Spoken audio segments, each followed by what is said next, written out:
رزق میں برکت کا ایک بہت بڑا ذریعہ شکر ہے۔ ارشاد فرمایا لَإِن شَكَرْتُمْ لَأَزِيدَنَّكُمْ، اگر تم شکر کرو گے وہ تمہیں اور زیادہ عطا کرے گا، اور اگر تم شکر نہیں کرو گے وَلَئِن كَفَرْتُمْ، کفران نعمت کرو گے، إِنَّ عَذَابِي لَشَدِيدٌ، تو پھر میرا عذاب بڑا سخت ہے۔ رزق کے اضافے کا ایک اور بہت بڑا سبب انفاق فی سبیل اللہ ہے۔ اللہ فرماتا ہے جو تم خرچ کرتے ہو تو جو چیز تم نے نکال دی اس کی جگہ اللہ تمہیں اور عطا کر دیتا ہے۔ بعض کا ہمارا یہ ہوتا ہے کہ کوئی آدمی مالی بحران میں آ گیا تو وہ کرتا کیا ہے کہ جو راہ خدا میں دینے کا کھاتا تھا پہلے اسے کلوز کرتا ہے، یہ فلاں مدرسے کو دیتے ہو یہ بھی بند کر دو، یہ مسجد کو دیتے ہو یہ بھی بند کر دو، یہ فلاں غریب کو دیتے ہو یہ بھی بند کرو، حالات ٹائٹ ہو گئے ہیں۔ لیکن 5 گاڑیاں ہیں تو 2 گاڑیوں پہ گزارا کر لیا جائے، پیٹرول بچے، یہ نہیں ہو سکتا۔ گھر کے لچھن وہی ہیں لیکن بند کہاں سے کیا؟ جہاں سے رزق آنا تھا۔ ہمیں تو یہ حکم دیا ہے جب رزق تنگ ہونے لگے صدقہ دے کے رب سے کاروبار کر لو، صدقے سے تمہارے رزق میں اضافہ ہوگا۔ یہ رب کا وعدہ ہے اور اللہ کے وعدے جھوٹے نہیں ہو سکتے۔ رزق کی برکت کا ایک اور بہت بڑا ذریعہ النکاح ہے۔ فرمایا اگر تم نکاح کرو گے، تم فقیر ہو وہ تمہیں غنی کر دے گا۔ لوگ کہتے ہیں بچہ پیروں پہ کھڑا ہو لے تو پھر نکاح کریں گے، اللہ کہتا ہے تم نکاح کرو ہم پیروں پہ کھڑا کر دیں گے۔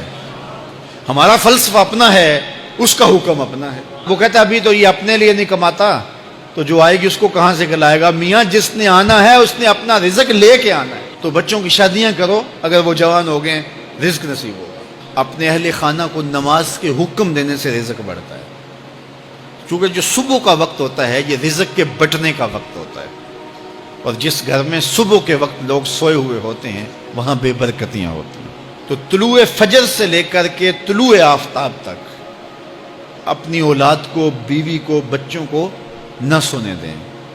اس وقت رزق بٹنے کے لمحے ہوتے ہیں۔ کثیر دعائیں مانگیں، تلاوت کلام مجید پڑھیں، اور نماز فجر مرد حضرات مسجدوں میں جا کے باجماعت ادا کریں، اور گھروں میں جو ہے وہ بیٹیاں بہنیں مصلے بچھا لیں تو اللہ کی رحمتوں کا نزول ہوگا۔ اب ایک حدیث میں رزق کے اضافے کا ایک اور نسخہ ارشاد کیا گیا۔ میرے حضور نے فرمایا جو شخص یہ چاہتا ہے کہ اس کے رزق میں برکتیں ہوں اور اس کی عمر میں اضافہ ہو تو وہ اپنے رشتہ داروں کے ساتھ سلوک اچھا کرے۔ رشتہ داروں کے ساتھ اگر اچھا سلوک کرو گے تو پھر تمہارے رزق میں برکت ہو۔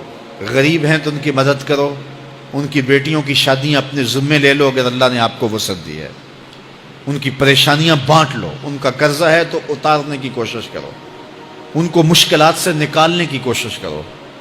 تم ان کو مشکلات سے نکالو گے، اللہ تمہیں مشکلوں سے نکالے گا۔ تمہارے رزق میں بھی برکتیں ہوگی اور تمہارے مال میں بھی برکتیں ہوں گی۔